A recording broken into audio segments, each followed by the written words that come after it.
Sales with value के episode number 5 में आपका स्वागत है। आज हम बात करेंगे सेल्स की दुनिया की उस कला की जो सिर्फ माल बेचने से कहीं कहीं आगे है। ये कला है ग्राहक के साथ एक ऐसा रिश्ता बनाने की जो आपको बाजार का असली बाजीगर बना सकता है। तो चलिए इस विश्लेषण में और गहराई से उतरते हैं। ये लाइन हर सेल्समैन ने अपनी जिंदगी में कभी ना कभी जरूर सुनी होगी। ये सिर्फ एक जवाब नहीं है, ये एक दीवार है और इसे पार करना सबसे मुश्किल लगता है ना?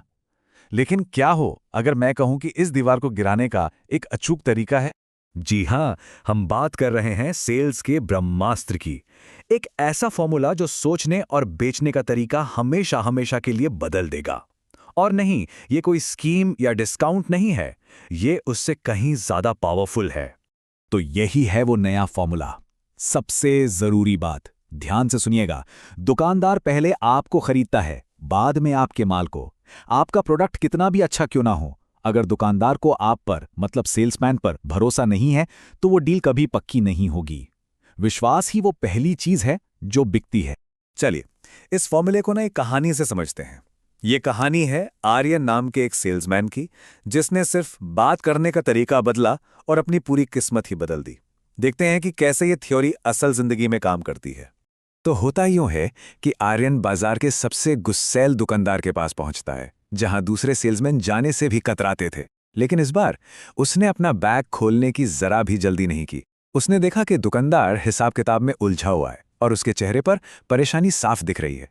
तब आर्यन ने बस इतना कहा, चाचा, हिसाब तो होता रहेगा, पहले एक घूंट पानी पी लीजिए। बस इस एक छोटी सी बात ने सारा का सारा खेल बदल दिया। उस दिन आर्यन को सिर्फ एक ऑर्डर नहीं मिला, बल्कि जिंदगी भर के लिए एक भरोसेमंद ग्राहक मिल गया। और आर्यन की कहानी का सार यही है। असली बिक्री जो है ना, वो प्रोडक्ट के फीचर्स गिनाने से नहीं, बल्कि एक इंसानी जुड़ाव बनाने से होती है।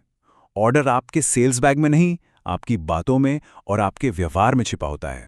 तो सवाल यह है कि भाई आर्यन जैसा कनेक्शन बनाया कैसे जाए। चलिए अब कुछ ऐसे प्रैक्टिकल पावर पॉइंट्स देखते हैं जो दुकानदार का दिल जीतने में मदद करेंगे।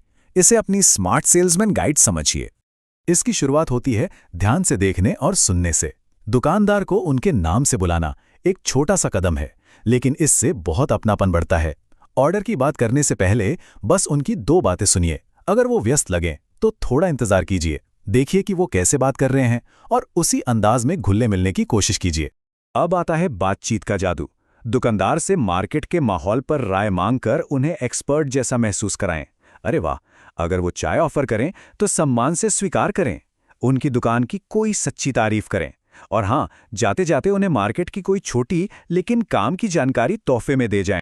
और आखिर में सबसे मजबूत नींव, भरोसे की। जो छोटे छोटे वादे करें उन्हें हमेशा पूरा करें।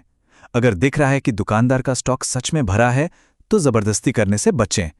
त्योहारों पर बस शुभकामनाएं देने जाएं, ऑर्डर की उम्मीद लेकर नहीं। और याद रखें, चाहे ऑर्डर मिले या ना मिले, चेहरे पर एक मुस्कान के साथ विदा लेना, यही छोटी छोटी बातें लंबा रिश्ता बनाती हैं। चलिए अब इस पूरी सीख को कुछ यादगार मंत्रों में समेटते हैं। ये वो शार्प लाइनर्स हैं जो हमेशा सही रास्ता दिखाएंगे। इन्हें याद रखिएगा। ये लाइन बहुत गहरी है। एक ऑर्डर तो बस एक कागज का टुकड़ा है, आज है कल नहीं होगा। लेकिन अगर एक मजबूत रिश्ता बना लिया तो वो एक विरासत की तरह है जो सालों साल बिजनेस देगा। और ये वाला तो शानदार है। ये दिखाता है कि अगला लेवल क्या है। सिर्फ झोला उठाकर माल बेचना आपको सेल्समैन बनाता है, लेकिन जब आप दुकानदार के भरोसेमंद भैया बन जाते हैं तब आप असली बाजीगर कहलाते हैं। ये एक सीधा, सरल लेकिन बहुत पावरफुल मंत्र है। हो सकता है आपका प्रोडक्ट इतना अच्छा हो कि पहली सेल हो जाए, लेकिन ग्राहक वापस तभी आएगा जब आपका व्यवहार अच्छा होगा। याद रखिए, रिपीट सेल हमेशा व्यवहार से ही आती है। और आखिर में, बाजार का असली धनवान वो नहीं जिसके पास सबसे ज्यादा ऑर्डर हैं, बल्कि वो है जिसके पास सबसे मजबूत रिश्ते हैं, क्योंकि रिश्ते ही असली दौलत हैं। तो अब जाते जाते ये सवाल सबके लिए है। अपनी अगली सेल्स विजिट पर प्रोडक्ट के बारे में बात करने से पहले वो एक छोटा सा इंसानी जुड़ाव क्या होगा जो बनाया जाएगा, सोचिएगा जरूर।